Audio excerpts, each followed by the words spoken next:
অফিসে পয়সা ডালতে আছে এখন অর্ডার দেবে এখন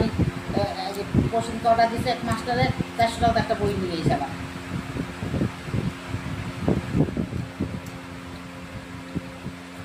পাগল হয়ে গেছে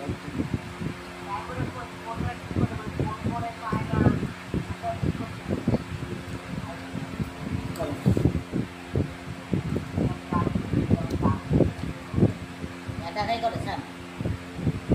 পুরে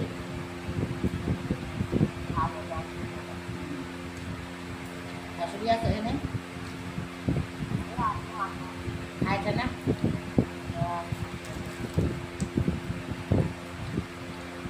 কথা কেন আপনি তুমি চটকি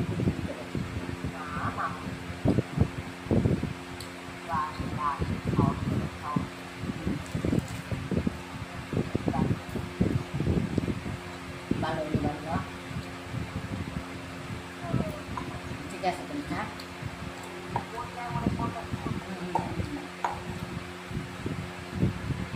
এ শোনা শোনা নে কোন নে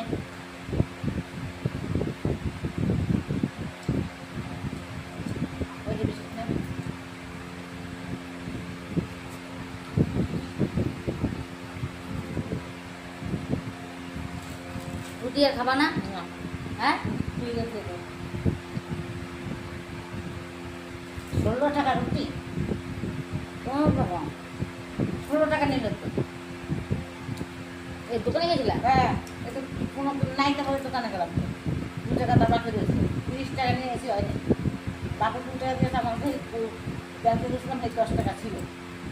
তোমার জন্য এত কথা শুনতে চাই না বাবা এই টাকা ছিল ওই টাকা ছিল তোমাদের টাকা নাই তোমাদের এত কথা শুনতে চাই না তোমার 10 টাকা চাই যে দাও আমার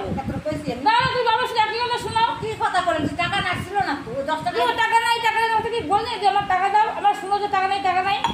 দেখো কথা আমাদের না তুমি এটা প্রতিদিন পেরাই দিলাম বলো আমি একটা পয়সা 10টা পয়সা থাকলে আমি খরচা করে ফেলাই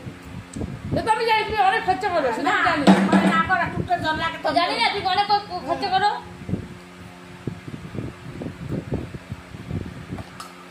এই রুটি ঝোলটা এটা বাসি রুটি কোথায় বাসি রুটি হ্যাঁ এটা গন্ধ ওই নরম দিয়ে রুটি দিয়া বাসি রুটি এক গাদা রুটি বাসি দোকানে ওই দেখো এটা বন্ধ হয়ে যাচ্ছে কি এটা বন্ধ হয়ে যাচ্ছে দেখো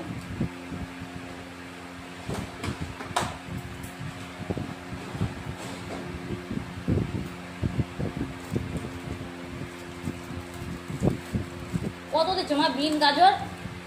চেলো গাছ রুটি আরো রেখে দিচ্ছ না না করতে তো পয়সা কাছে কি পাবো গোবর এনে গেছে ফ্রিজে ছিল তাও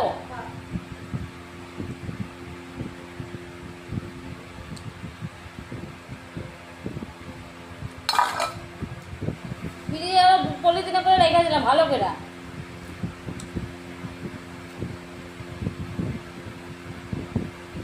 গাজর ছিল মা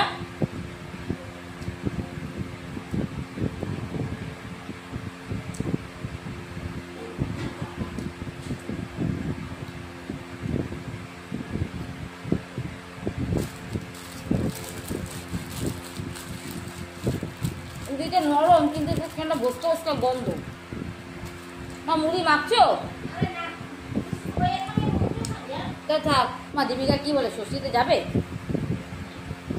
মামা বললে দেখে যাই তো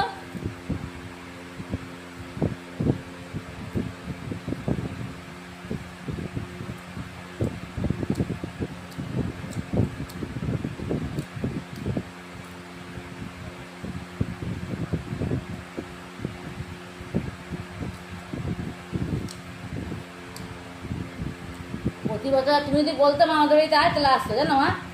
হ্যাঁ দীপিকারে তুমি যদি বলতে যাই তাহলে দেখতে আসছো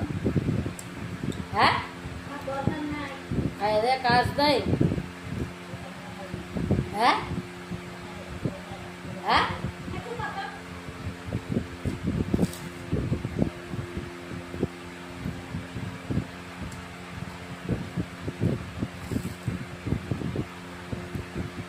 প্রতি বছর তো যাচ্ছ ষষ্ঠীতে